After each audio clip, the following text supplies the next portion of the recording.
Hey there, Jordan Sheridan, live Status Coup. It is Wednesday, June the 5th, the year 2024, in the United Corporations of America. A lot going on. Steve and I were just off camera having a therapy session. So we're going to bring that on actually on air a little bit later and just talk about how we're just sick of all of this shit. Sick of politics, sick of covering politics, sick of the bullshit, the theater, the substanceless nonsense.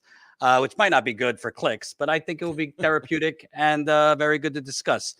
So we'll get to that in a bit. Steve, how you doing in these trying times? I'm doing good. I'm actually perked up for that therapy session. That right there has got Yes, my attention. yes. So, I was. I've been going through it a little bit mentally lately. We'll get into it. Maybe the second topic after oh, this train wreck Biden interview and my interview with Jill Stein earlier, which I got some hate on Twitter about. Um, but I think she said some pretty provocative things. I don't really think they were out of bounds, some of the things she said. So we'll get into that. Please smash the like button, share this live stream. I'll promote it throughout the show, but we do have our members call tomorrow night. Sorry, we had to cancel it 2 weeks in a row. First, Colin had his power out in Texas, and then last week I had a personal thing come up. Hopefully, everything will be good, and we'll have it tomorrow night, 7:30 Eastern Time, 4:30 Pacific. So if you're not yet a Status Coup member, what the fuck are you thinking? Seriously, sign up, statuscoup.com/join. Become a member for as low as $5 a month. And if you become a member before tomorrow night, you will get the invite to the members call. Let's start, Steve. If you notice, Biden, he does a lot of print interviews, not a lot of on camera interviews. Wonder why. But he did an interview with Time Magazine. I covered it earlier in the week, but I wanted to get your thoughts. He said some things that in a sane media world would be pretty stunning, but we don't live in a sane media world. And this kind of shit is kind of said, and the media just kind of glosses over it. He essentially said he's not sure if Israel is committing war crimes, and he thinks Benjamin Netanyahu is basically prolonging this war for his own political survival. First, let's start with him just casually saying, "Yeah, I don't know if they're committing war crimes, but I'll continue funding them." The question from Time was more broadly from the intelligence in the evidence you've seen, either currently or in the last months. Have Israeli forces committed war crimes in Gaza? Biden said the answer is it's uncertain and has been investigated by the Israelis themselves. Talk about the police investigating themselves. So here's Biden acting like some, passive bystander, just saying, I don't know. It's not clear, but, we'll wait for their investigation, whether they're committing war crimes. And then when asked if some in Israel have suggested Netanyahu is prolonging the war for his own political self-preservation, do you believe that? Biden, I'm not going to comment on that. There's every reason for people to draw that conclusion, though. I won't comment, but yes. I don't know, Steve. We're both very jaded and cynical motherfuckers, but I find it kind of stunning and kind of should be on the front pages that Biden, who technically, constitutionally, Congress is supposed to, handle the purse strings, but Biden is just, unilaterally, for the most part, sending these weapons, keeping the money flowing to Israel. If you're not certain that they're committing war crimes, what the hell are you doing supporting them?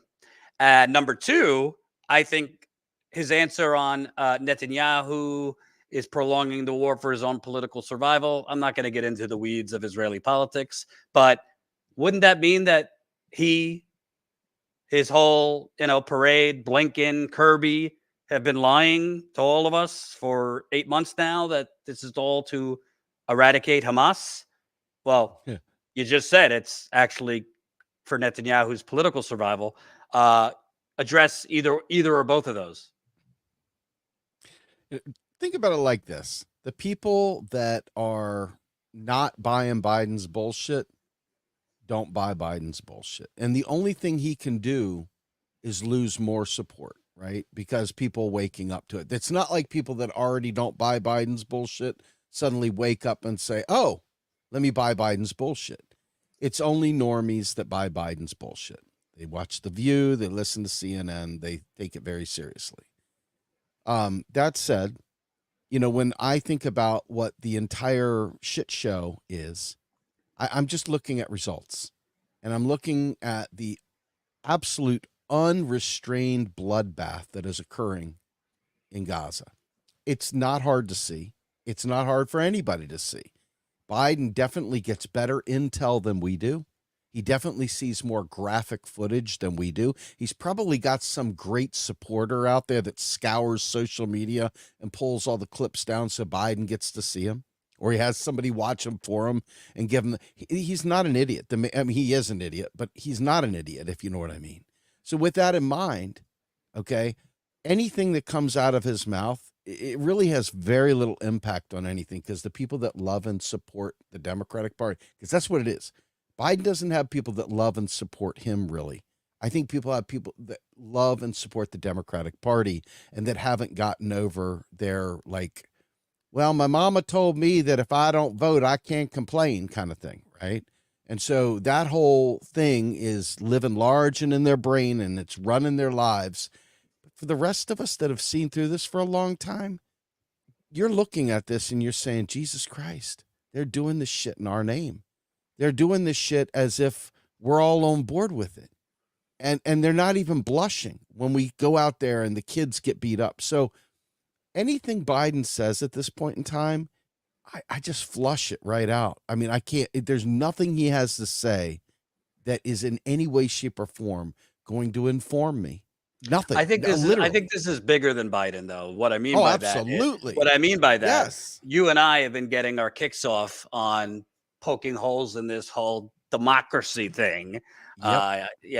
I've unsubscribed from these emails, not 24/7, but somehow I keep getting emails from the Democratic Party, Democratic politicians. I don't know how they have my email. Anyway, telling me democracy's at stake. Well, wait a minute. The president, who says he ran in the first place to restore the soul of the nation, yada, yada, yada, and he says he's running again to save democracy, is then saying, well, I'm not sure if our client state over there is committing war crimes, but here's another check. You would think at the basic level, I mean, there's a few decent reporters grilling the State Department spooks and flacks. Ryan Grimm has challenged them. There's been some foreign reporters in the state briefing room that somebody else from the Intercept, Prem, I don't know his last name. But you would think this is like a basic question to ask Mr. President or his press secretary. What do you mean you're not sure if they're committing war crimes? Isn't that a yes or a no? And if you're not sure, isn't that then kind of at odds with democracy? I actually believe Trump, say what you want about Trump, he is an expert on like fake out lefting the left. He's tried, remember he was like going after NAFTA in 2016. He said Goldman Sachs kissed my ass. He didn't mean any of it. But I could actually see Trump seizing on this stuff and saying like, oh, Biden's, doing incoherent interviews where he's saying he might be supporting war crimes, even though Trump would gladly support these same war crimes.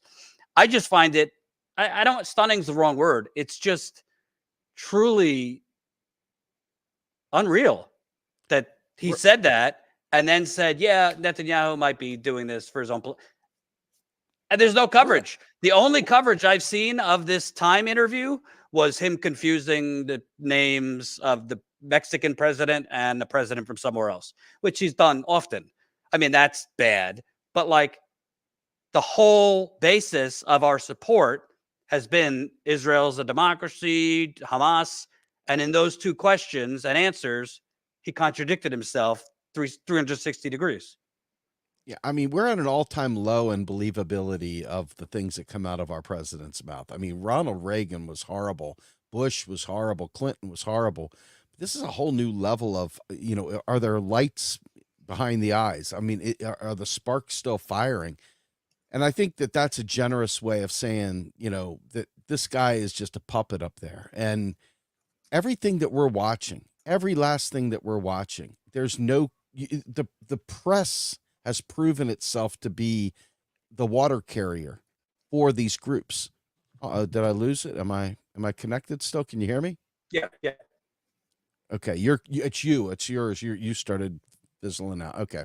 And anyway, bottom line here is every time I see Joe Biden speak, I really, really question what the purpose of it is. And I think that's why they've resorted to nothing but written kind of, because he can't speak. He cannot speak. The man cannot tie sentences together. I'd like to see at least the video of them interviewing him. I don't need the audio. I just want to make sure he's actually awake and not falling asleep while they're interviewing him, having somebody else answer the questions for him. Because it's just it's an atrocity. It's an atrocity. But for me at this point in time, I hate to claim validation, but it's like, in a way, it's like the anti-gaslighting. It's so bad that little trickle of doubt that you have, maybe I'm not seeing this right. Maybe it's really not this way. It's gone. Like I'm in full certain mode now. This is a fucking theater. This is bullshit.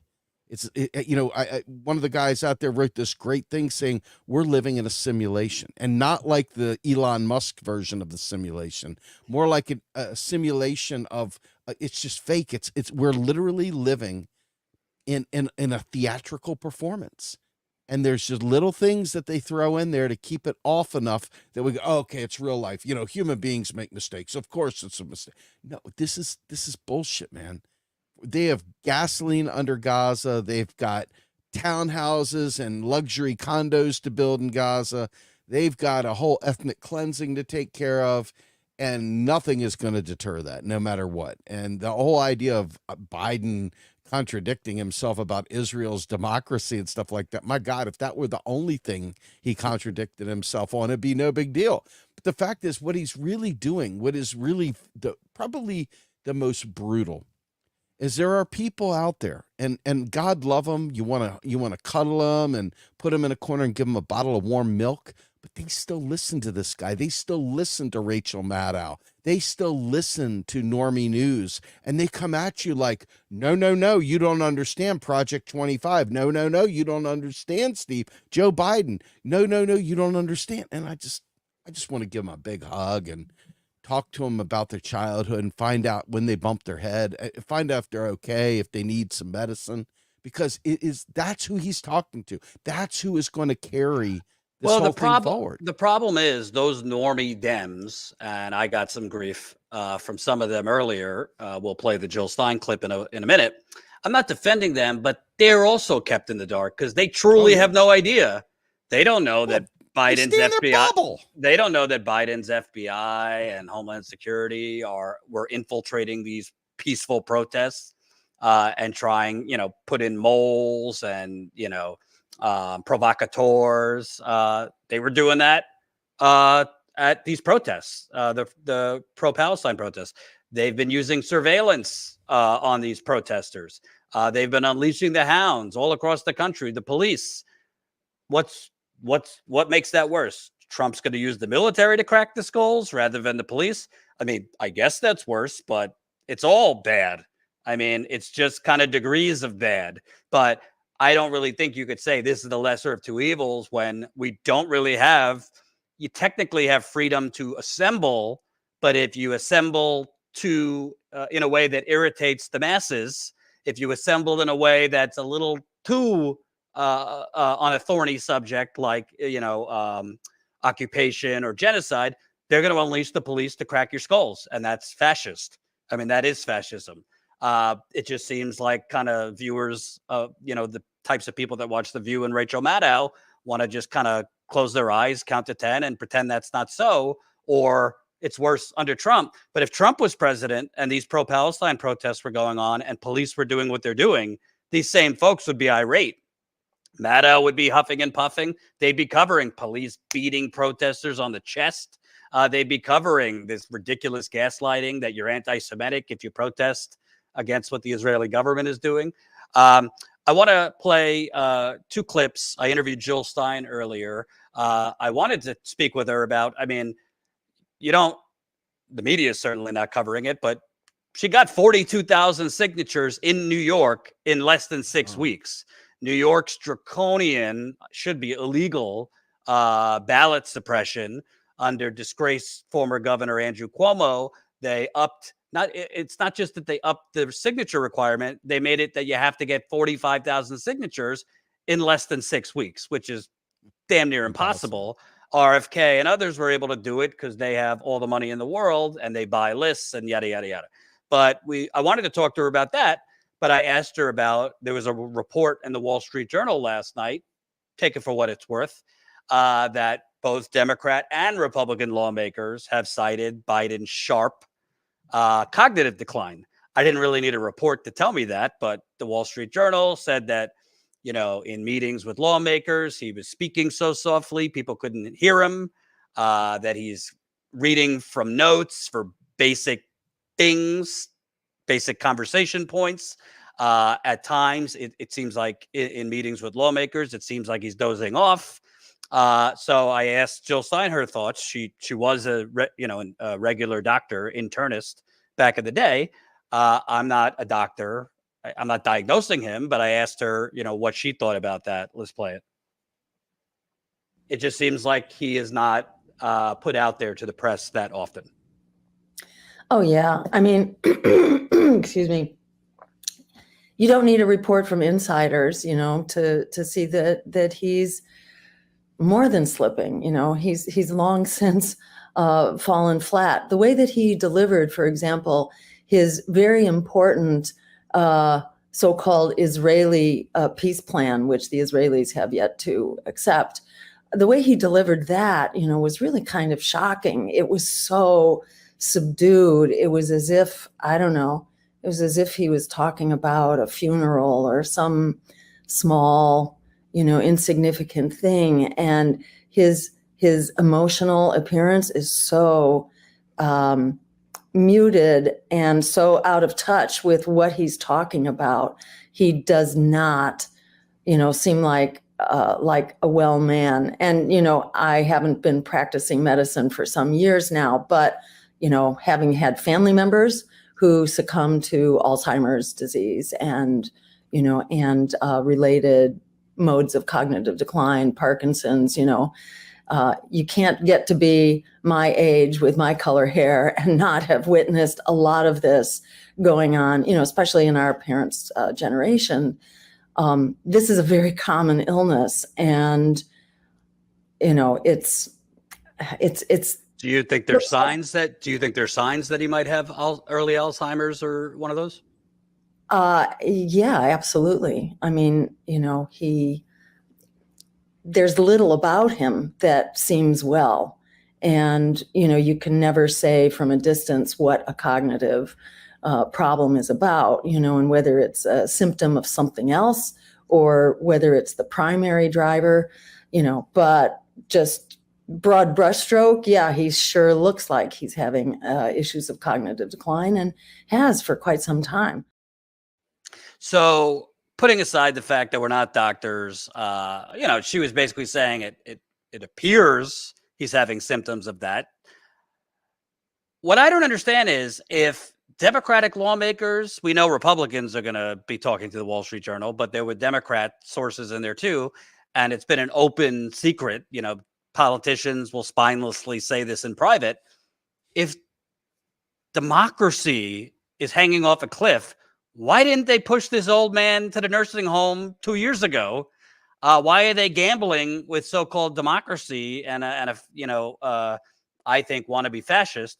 Why are they gambling if he is, early onset something? Jordan, this government runs with or without Biden being awake. The people that are placed in the institutions, the people, the generals, the different folks through the deep state. I mean, I don't like that word because I know that it's taken on a different connotation, but bottom line is lifers that are in the system that work there, that run the machine. And these theatrical performances of these puppets that come in to run the government for every 4 years do their thing. There's no way they could know every lever, even if they weren't cognitively declining. Okay. But Biden is clearly cognitively declining. He reminds me very much of my father when he had supranuclear palsy, watching him shuffling around his little short little steps just to not trip.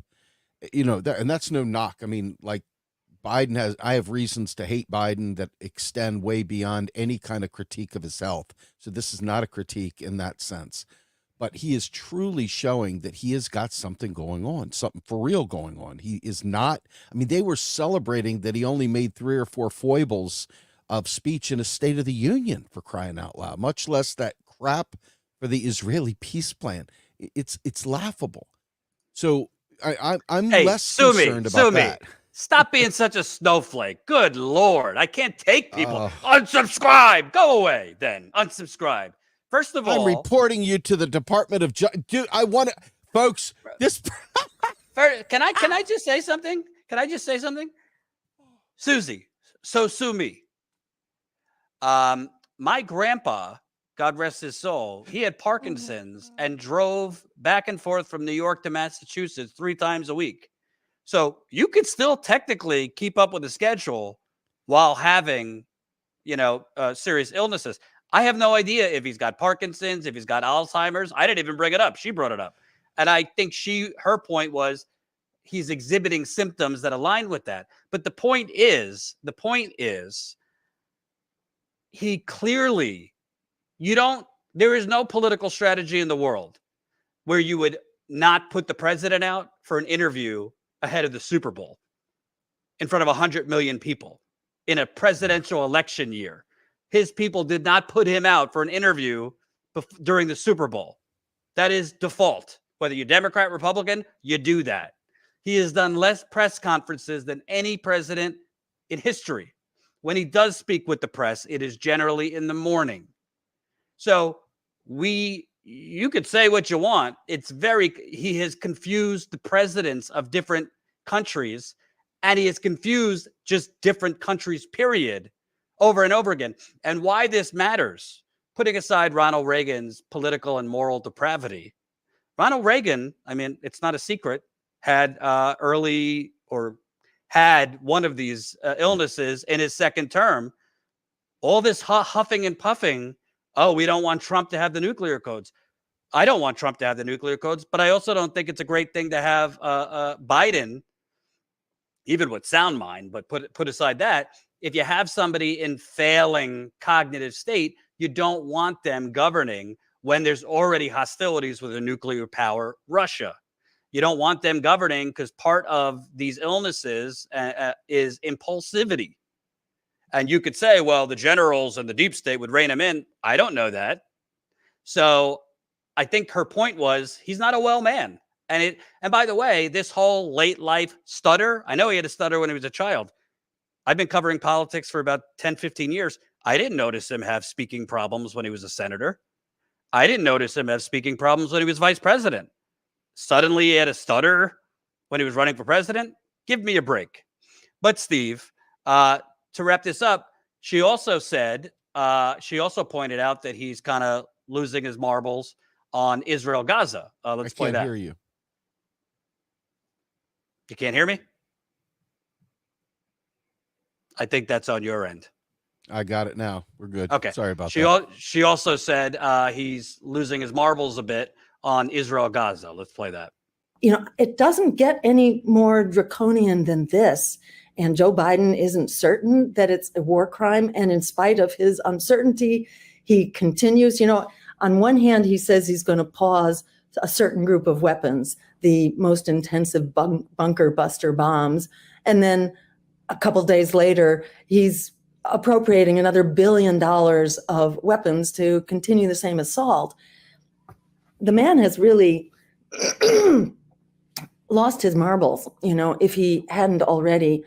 And he's essentially passed over the baton of commander-in-chief to Bibi Netanyahu, who is allowed to undertake the most aggressive acts of war, actually, against Iran by bombing the embassy of Iran in Syria. That is an act of war, and Biden basically says nothing, allowing Netanyahu to do whatever he wants to drag us into an explosive war situation, particularly with Iran, which Netanyahu has been begging for years. So basically lost his marbles handing over the presidency to Bibi Netanyahu. I would just disagree with her. I don't think he handed over the presidency to Bibi Netanyahu. I think he's handing over the presidency to his donors, because that whole 5-minute pause of weapons, which I don't even think he officially paused any shipment of weapons, that lasted for about 5 minutes. And then his massive donors, who frankly happened to be wealthy and Jewish and Zionistic, snapped. Haim Saban, net worth of $3 billion, sent a very nasty letter to Biden's 2 top advisors, and Biden reversed himself very quickly.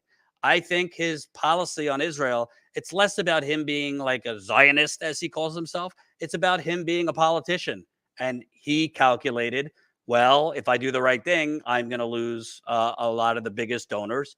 And in his mind, we need to fundraise and we need to raise money, not only for me, but for the DNC, for the Senate races, for the congressional races. I would just say, I think Jill Stein was spot on. You could quibble, you're not a doctor, you shouldn't be talking about this. I mean, the bottom line is, whatever it is, and no, I'm not a doctor, it's very clear that his people are withholding him from, a full, vibrant schedule of a president, particularly in the public speaking, access to the media aspect of it. And there's a reason for that. Your thoughts before we move on? Yeah, first of all, Jill Stein is still a doctor, right? So even though she's not practicing medicine right now, she's still a medical doctor. She didn't give up her PhD, or, she didn't give up her MD, excuse me. And so she's still qualified to talk about these things. She's not diagnosing someone. She's talking symptoms. She's saying, yeah, I see signs of this. I don't know how she would suddenly forget that, because she's not exhibiting signs of cognitive decline. Let's just be clear on that. Right. Okay. But, what is really troubling to me is this is our country. Whether we're slaves and we're just part of a Truman Show, or whether we're really active participants in a democracy, doesn't matter. This is our country, and what we're watching right now, that's, whether we like it or not, and whether it's a real president or not, that's our president. He may be an actor, he may be Looney Tunes, he may be a million things. That's our president. I'm embarrassed more than I've ever been, ever. And that includes how embarrassed I was under Trump. I thought that was the peak. Okay, I didn't think it got much worse than that, just because of how crazy things were. Not so much just the idiocy that he would say, but the insanity surrounding it all with the Trump derangement and everything else. But watching Joe Biden, who's supposed to be the good guy. Remember, Democrats are always the good guy. We got to prevent the evil fascists, so we got to have the good guy. Even as the so-called good guy, the good guy is literally opening up the wallet and just literally pouring military weapons into Israel so they can slaughter unarmed civilians, children, women, you name it. So to me, regardless of his condition, Jill was right. But regardless of his condition, this whole thing should wake a lot of people up. My God, folks, this is really, really bad. You are living in something other than a democracy right now. Period. Full stop. I don't know how to tell you better. Before we move on, I want to remind folks, 350 people watching. Smash that like button, share this live stream so we can get it out to more people. Super chats are appreciated. Tomorrow night, 7:30 Eastern, 4:30 Pacific is our monthly members call. So if you're a Status Coup member, you will get a video link to your email about a half hour before the call. So around 6:45, 7 o'clock Eastern, you'll get the video link. If you are a member through our website, you will get an email. If you are a member through YouTube, you should see a link under the YouTube community tab. If you're a Patreon member, you'll get an email through Patreon. So please sign up if you want to join us on our video call. I got plenty of tea to spill, behind the scenes information for our members, and also information about my upcoming book that will be out 2 months from tomorrow. So tomorrow will be the 2-month countdown for my book, which I'm super, super excited about. It's called We the Poisoned, Exposing the Flint Water Crisis Cover-Up. I have worked for 8 years on this story, and I think this book will blow your fucking minds. If you think you know how corrupt this country is, times that by 20. That's what you're going to read in this book. I pre-ordered it. I know you did. Maybe I'll even read it to you as you sit in my lap and I rub that Could you wonderful maybe scalp. sign it for me? Could you put, Yes. put the old John? Oh my God. Yes. Jordan Yes. Sheraton. So smash that like button, sign up. Welcome new member Emily, signed up as a new Status Coup member. So Emily, you will be getting the link. And by the way, there's a lot of people asking you to sign up for their membership and their premiums and this, that, and the other thing. We're the only ones on the ground. On the ground. We have covered over 50, count it, over 50 ceasefire / student protests in New York, in DC. Saturday, it will be a first if the technology works. We're going to be going live from DC covering a protest and then LA covering a strike. John will be going live in DC around noon to cover another. I think this protest is at the White House involving a ceasefire. And then Tina is going to be covering a strike at one of the colleges in Los Angeles later in the day. So that's double the coverage Saturday. It all costs a lot of money. Our data plan, let's just say we have gone way the fuck over our data plan. We have a data plan to broadcast live. And when you're broadcasting live 3-4 times a week and you're going live 3 to 4 hours at a time, it costs a lot of money. So please support us if you can. $5 a month equals 16 cents a day. Steve, I found this story absolutely chef's kiss of hypocrisy. So, New York Times. Israel secretly targets U.S. lawmakers with influence campaign on the Gaza war. Israel's Ministry of Diaspora Affairs, or whatever the fuck that means, ordered the operation, which used fake social media accounts urging U.S. lawmakers to fund Israel's military, according to officials and documents about the effort. Israel organized and paid for an influence campaign last year targeting U.S. lawmakers and the American public with pro-Israel messaging as it aimed to foster support for its actions in the war with Gaza, according to officials involved in the effort. The covert campaign was commissioned by Israel's Ministry of Diaspora Affairs, a government body that connects Jews around the world with the state of Israel. Ministry allocated about $2 million to the operation. The campaign began in October and remains active on the platform Twitter. I don't bother with that X nonsense. At its peak, it used hundreds of fake accounts that posed as real Americans on X, Facebook, and Instagram. So, Steve, I don't particularly care if Israel is using bots. It's a big nothing burger to me and not surprising at all. What I do care about, there's someone named Rachel Maddow, the Washington Post, the New York Times, the Associated Press, the Daily Beast, PBS, all of them, who have been hysterical for the last 8 years about Russian bots, about this grave attack on our democracy with the Russian trolls online. Rachel Maddow was literally near tears and breakdowns on a nightly basis about the Russian bots. Well, how is it that Israel is spending $2 million, which is probably our money anyway, but on Israeli bots to, say it with me, sow chaos, influence public opinion, influence elections, because this is going to be a major issue in the election. I mean, credit to the New York Times for reporting it. I had CNN on today. I had MSNBC on for a little bit. I didn't see one segment. I'm going to venture to guess, and I'm not going to put the audience through this. I'll turn it on tonight. I very much would guess Rachel Maddow is not going to cover it. Why is it tyranny and the end of democracy and a threat to elections and democracy if Russia has bots and that's election interference? But when Israel has bots, which again, I don't really care, to be honest, that's okay. Buff Bernie, huh? You remember the Buff Bernie coloring book that they said the Oh, yeah, Russians yeah, yeah. made?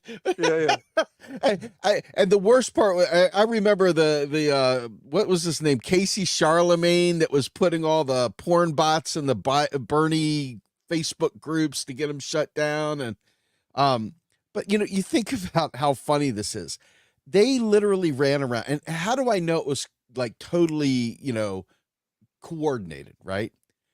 They used a word that no one uses. No one used it since either, by the way, and that is Macedonian trolls, right? This was the Democratic playbook. They used the term Macedonian trolls. The last time I heard of Macedonia was when Iron Maiden was singing, Alexander the Great. Okay, that's how far back the term Macedonia goes. And before that, it was probably somewhere in the Bible at some, Sunday school thing when I was a child or something. I don't know.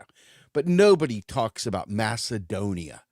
But these bots, these Democrat bots, went out there telling everyone that it was Macedonian trolls from Russia that were trying to influence our election. And after they tried to, use this to sell why Hillary lost to Trump, then they realized after a time that it was like maybe $100,000 in total. It was such a pathetic, minute pittance of nothing.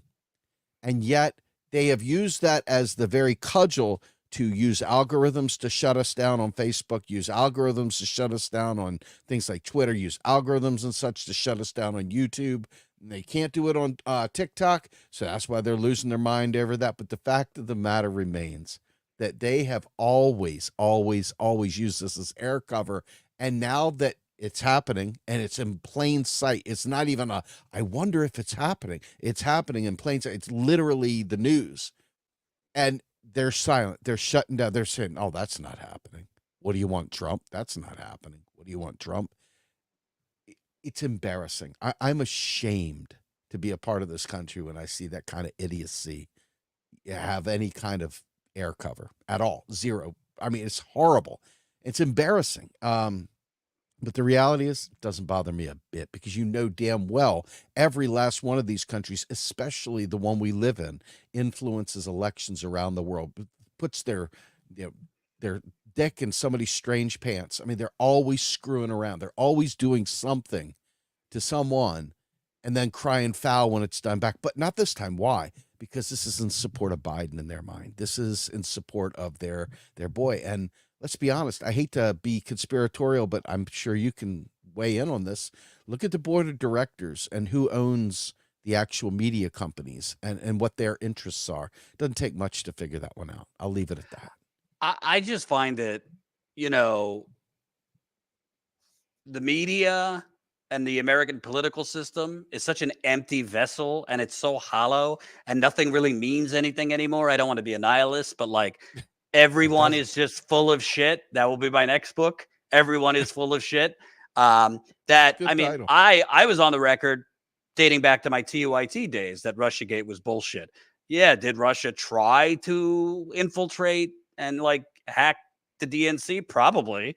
By the way, credit to Aaron Mate on this one. He broke the story, 2-3 years ago, that the security firm CrowdStrike testified to Congress behind closed doors that they never had any evidence that Russia actually took the emails. They had evidence that Russia tried to, hack the emails, but they never had evidence that they actually took them.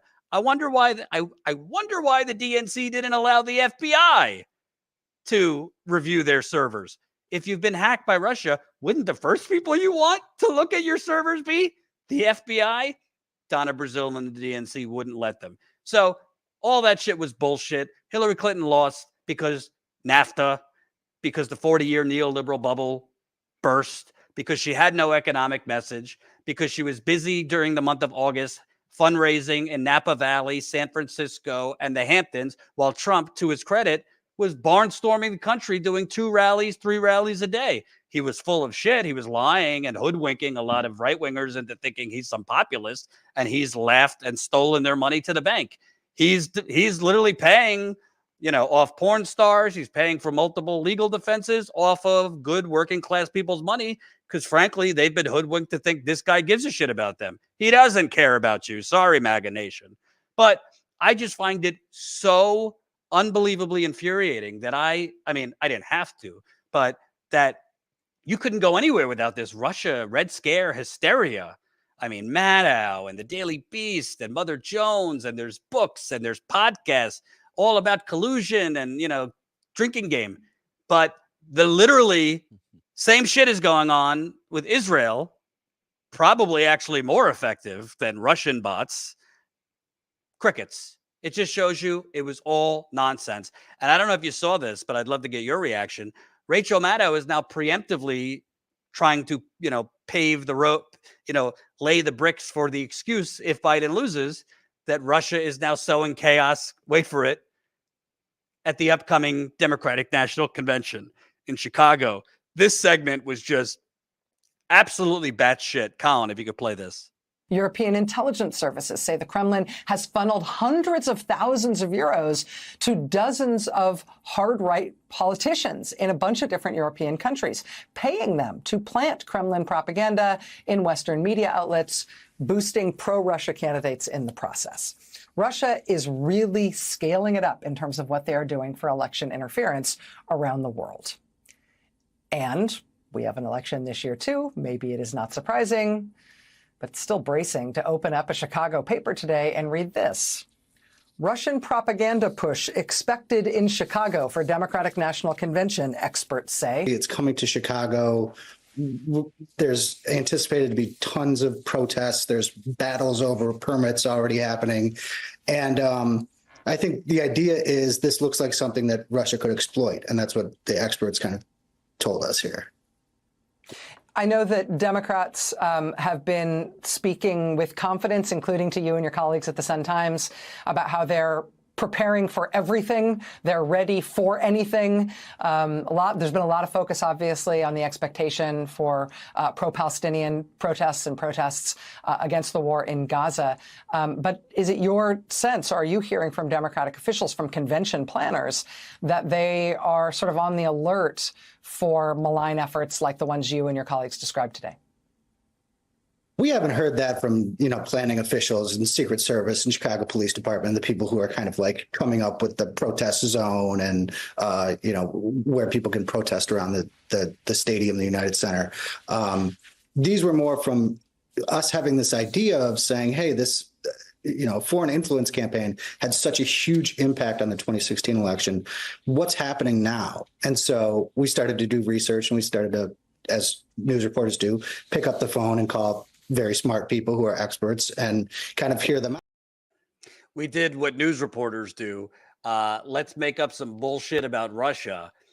Hey, General Milley, can you give me a quote on if, these thousands of protesters that are coming out because Biden's funding a genocide, could Russia exploit that?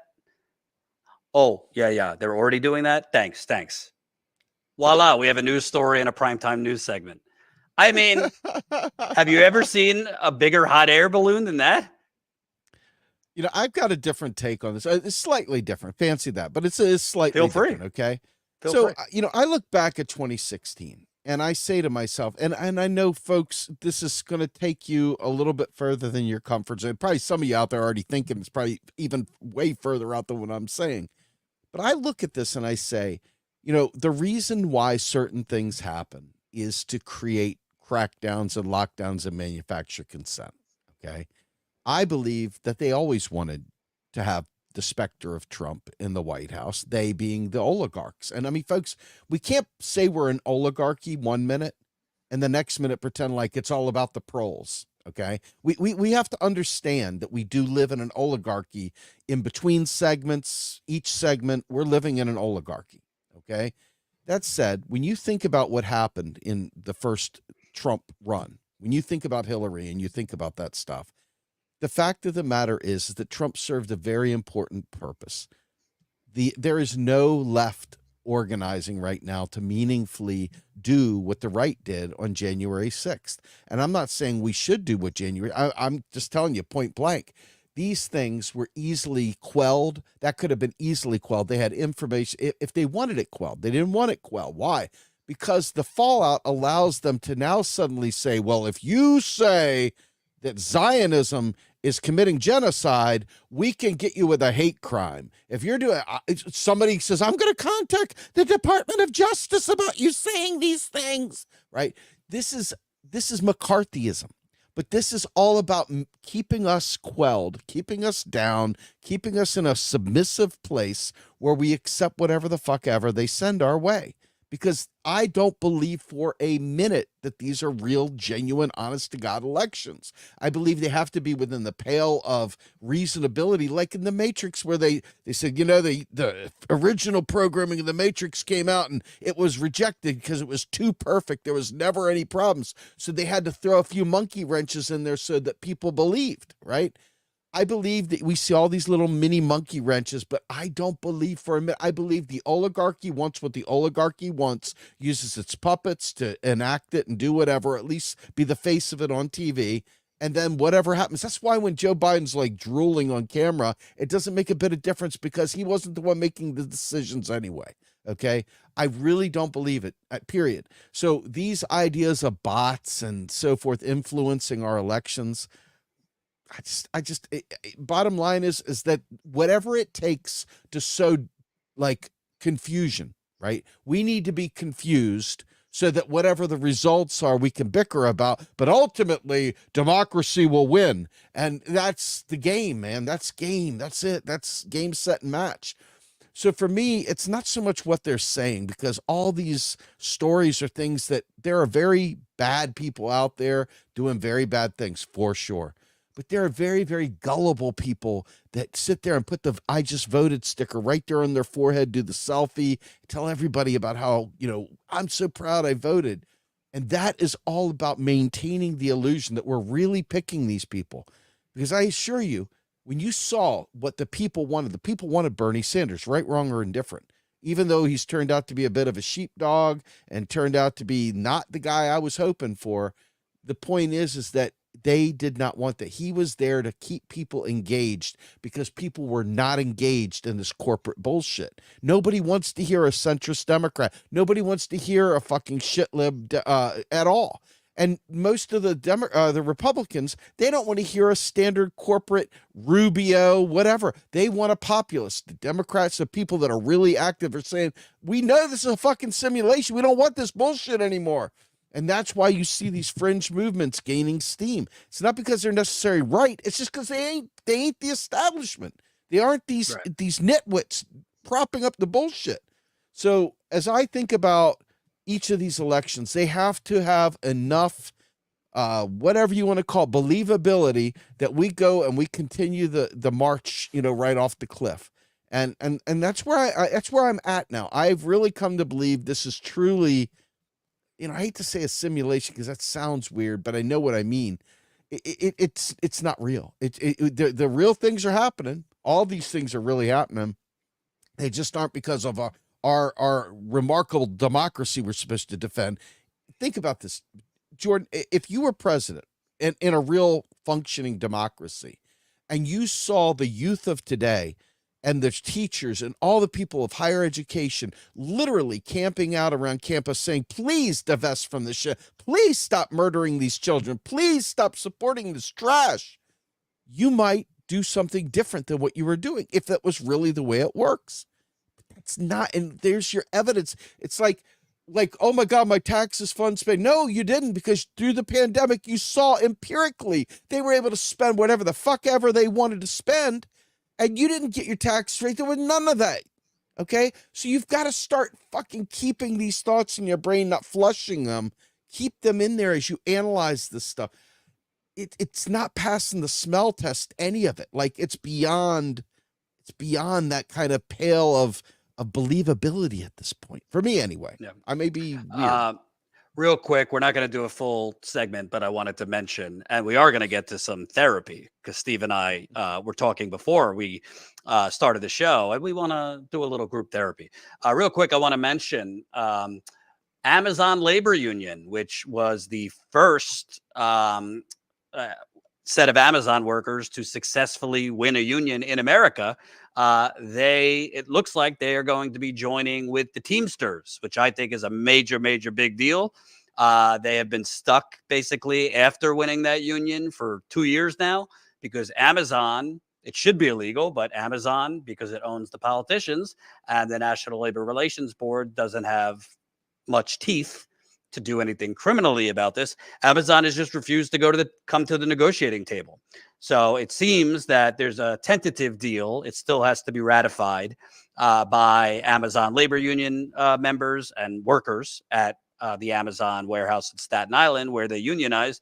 Seems like there's a tentative deal for Amazon labor, still to be, its own union, but to merge with the Teamsters, which is one of the biggest unions in America. Amazon labor union has faced setbacks since 2022's victory in Staten Island. If we're being real, there's been a lot of infighting. There has been a lot of workers I've spoken with who are not happy with Christian Smalls. Christian Smalls will not be running for re-election as Amazon labor union president. So there is going to be elections for a new president, I believe in July. But this is a big deal because in many ways, I think it was a good thing that the workers went out on their own without a traditional union to win the union. But at the end of the day, for all the problems Teamsters and UAW and other unions have, there are strength in numbers, and Teamsters has won some strong contracts in recent years. I think it could help Amazon if Teamsters is behind it, force Amazon to the negotiating table. What are your thoughts on that, Steve? Yeah, I mean, I've talked to, airlines unions, and they were talking about this as well. I mean, this is a big deal. I mean, because we are at a point now where we can't organize ourselves as people. As people, we just won't do it. We're just a bunch of pinkies when we need to be fists. And we go off in our own directions. We do our own little things. We can't unite for anything. And that's by design. That's the way this system functions. It's intentional. It's a feature, not a bug. But that said, unions by themselves are inadequate to do what we need. They need to be a model for us to view and see and influence and support and use to rally around to build power. We don't have any power, and we keep going back to the people that steal our power to ask for power, to pretend like they're our representative for power. But in reality, what you're seeing now, it's a departure from the standard corporate union. What you're seeing now is a defined strategy by some of the union bosses, not only to align their contracts so that they can perform a general strike, earn a general strike, but to really, really build the power where we have a something to unify around. Labor itself has something to unify around. So starting there, I think, is key to any kind of upending of the oligarch power that we're experiencing. It's literally all we got is it's labor and capital, labor versus capital, labor versus capital. Here we go. This is the ultimate entry point. This is not the finish line. It's the entry point, but it's an important one. Well, I think the bottom line in this case, some people in the chat have been saying, well, Steve, are you saying not to vote this and that? Because you're saying everything's theater, this and that. I'm not telling you not to vote. I'm going to vote. But what we have been saying is we're not voting our way out of this corruption. The country is rotten. The government is rotten down to the root. So you can, it's not to say don't vote, but you have to think outside of electoral politics at this point. And the one thing that has delivered some structural change is the resurgence of labor unions of the last 3 years. That UAW stand-up strike, yeah, some people think it didn't go far enough.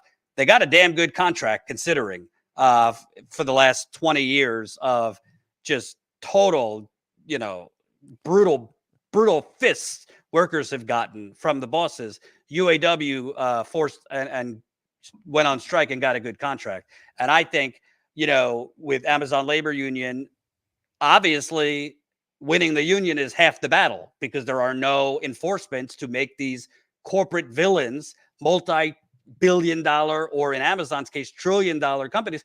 There is no criminal penalty if they do not negotiate. There is no criminal penalty if they don't follow the law and come to the negotiating table. So I think it's a good thing. Teamsters has had some corruption just like the UAW, but absolutely they got the contract. Now let's see if Teamsters and with their muscle can, Teamsters, 1 million members strong, can get, Amazon Labor Union. If you get that first contract, I think there could be a real domino effect to other warehouses unionizing. Amazon will hire their army of, union busting consultants. But if you have the Teamsters behind you, it's a lot fairer fight. Steve, Yeah. let's move on to therapy. This isn't a smart thing to say because I don't want people to unsubscribe. I'm just going to be honest because I'm always honest. I've been in a little mental funk. Call it journalistic writer's block. Because honestly, you kind of hit a wall after a while. And I know that there are commentators on YouTube that feel this way, but probably wouldn't say publicly, but they've told me privately, well, you're just sick of covering this shit. Not that it's not important, but it becomes very rinse and repeat. And when I kind of came into this in the Bernie wave of 2016, then Standing Rock, covering Flint for 8 years. I have my first book coming out in August. But really exciting, it felt at the moment like generationally changing movements, the Bernie campaign, Standing Rock, the Flint story. So after those things, you kind of feel like a deflated balloon a bit because Trump, Biden, I mean, it's not to say there's nothing important about it, but it's kind of like, I can't fake that I think it's the most important thing. I can't fake that I think anything's going to fundamentally change, whether it's Biden or Trump. I can't fake enthusiasm or rev myself up because at the end of the day, I've been covering the same shit over and over. And it's really just, in my mind, it's become theater. But then for other things that I want to cover that I find more important, YouTube won't show them. YouTube won't recommend it. If it's labor, injustice, water. So it's kind of this double-edged sword where I'm kind of getting a little sick and tired of covering the political rat race because it is so empty and hollow. But on the other end, the stuff I would prefer to cover, YouTube won't recommend it. We'll get 500 views. I don't know if you've had that similar kind of hitting your head into a wall moment, but that's how I felt recently. Well, I guess it was probably right around the time when my mom got sick that I stopped doing Rogue Scholar. And I just stopped. It was for those that don't know, Rogue Scholar, you were doing a couple times a week. Yeah. Rogue Scholar was a Monday, Wednesday, Friday, 12 noon show that I did for an hour and covered important things that were not covered by other people. Okay. And what I'm going through now is the understanding that telling people about how the monetary system works, even in the chat, I'm watching, and I almost didn't say anything, but it's like, it kind of touches the point. Every country in the world has a fiat currency. There's no one that doesn't right now. Every one of them. Every one of them has a central bank. Every one of them. Every last one of them gets a paycheck, and you wouldn't survive if you didn't have your paycheck. You would have to use that check to pay for your rent, blah, blah, blah. Talking to people about how the monetary system works over and over again, it used to mean something because I used to believe we were going to be able to elect a bunch of progressives and we were going to get a Green New Deal. I used to believe that we were going to get a bunch of people trained up in this stuff and we're going to have Medicare for all.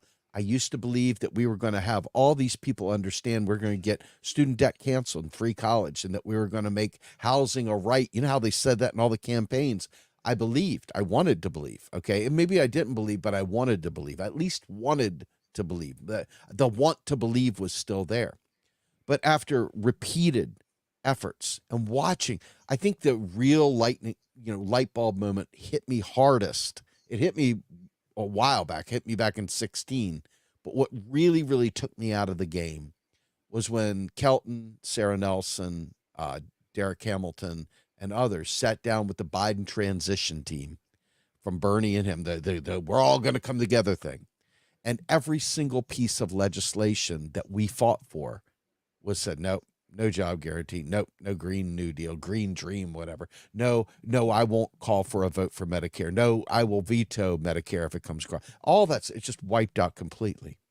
And I realized that trash was going to be okay with that. They were going to be okay with that. It didn't matter to them.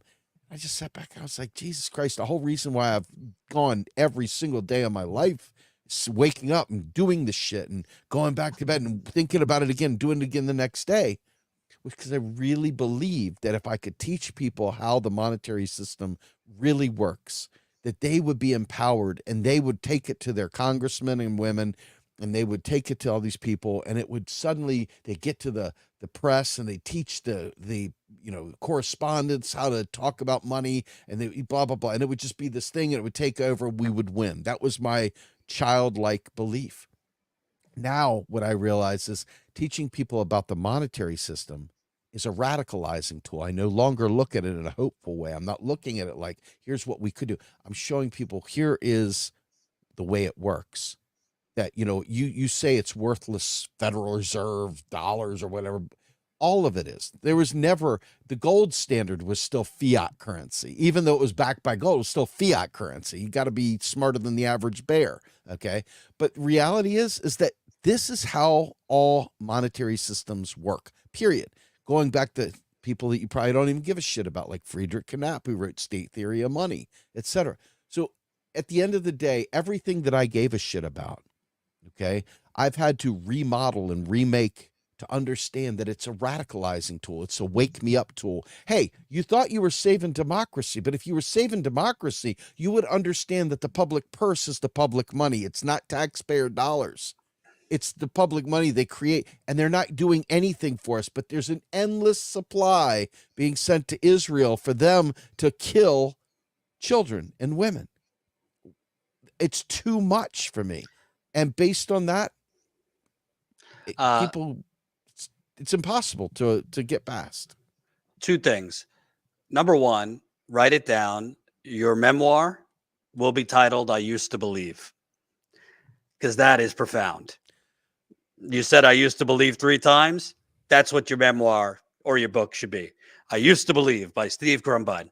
Number two, I think we just came up with a new weekly show here, Progressive Therapy, where you and I talk about our feelings. We have people call in, because I got to tell you, I'm feeling a real hangover here. I'm feeling a real hangover where it's not to say, like, I was telling you, I have pockets of stories and moments where I feel inspired again. Like, gung ho. Like, this is the shit that I live for to cover. When I was out covering the UAW strike, that was one of them. When I'm in Flint, continuing to cover that injustice and cover up. The book will be out, by the way, in August.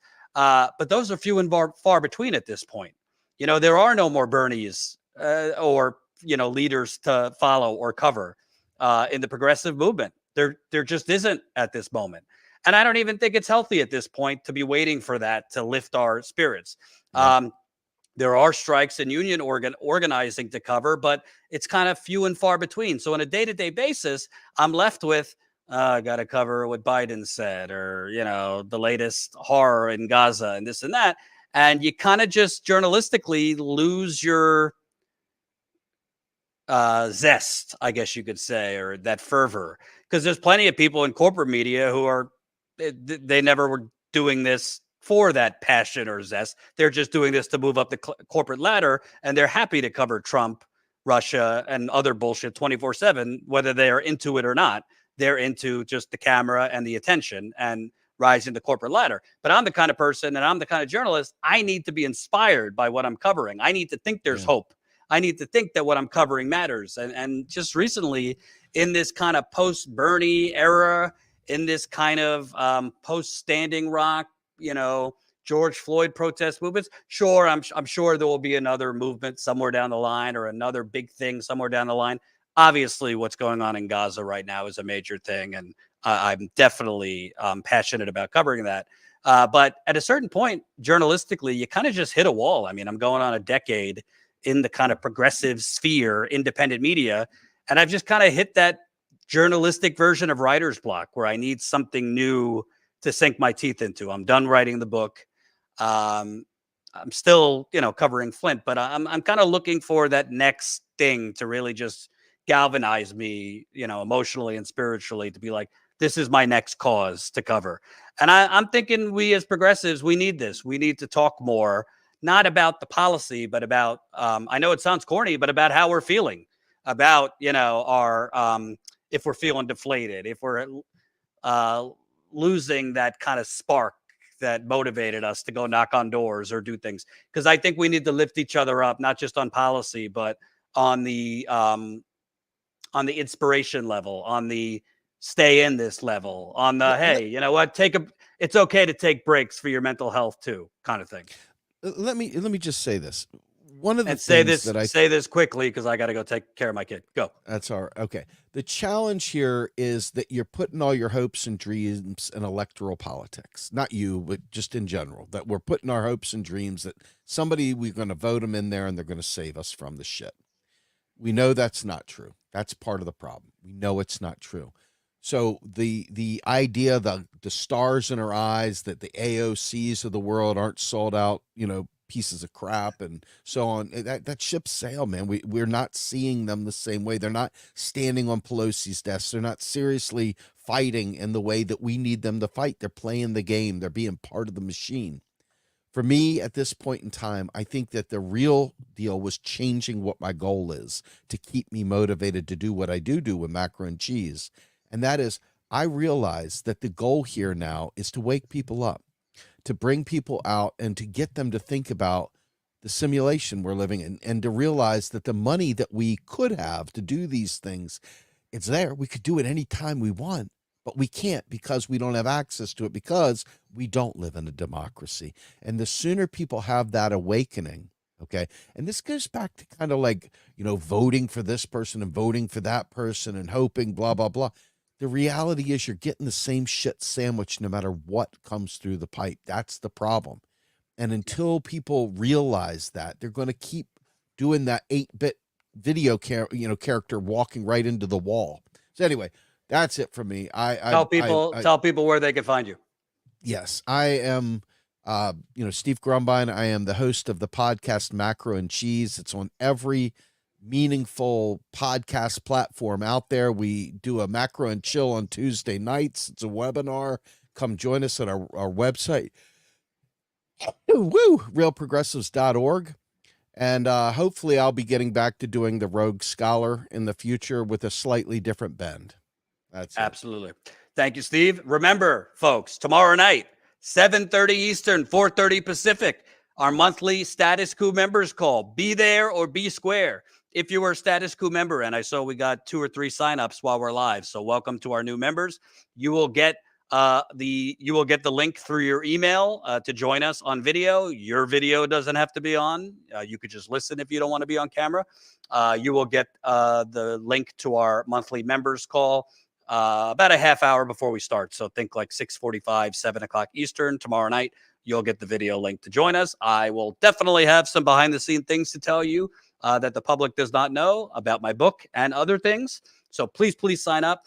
We try to give you something as Status Coup members, like the monthly members call, behind the scenes videos just for members. But we need you now more than ever. Costs are going up. We've had a lot of unexpected costs.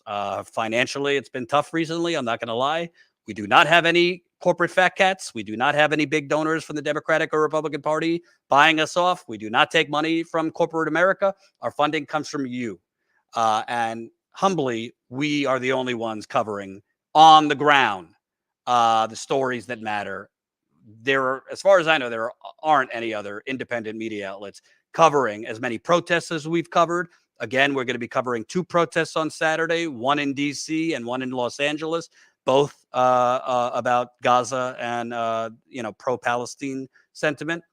So we need you. This is very expensive to broadcast live on the ground.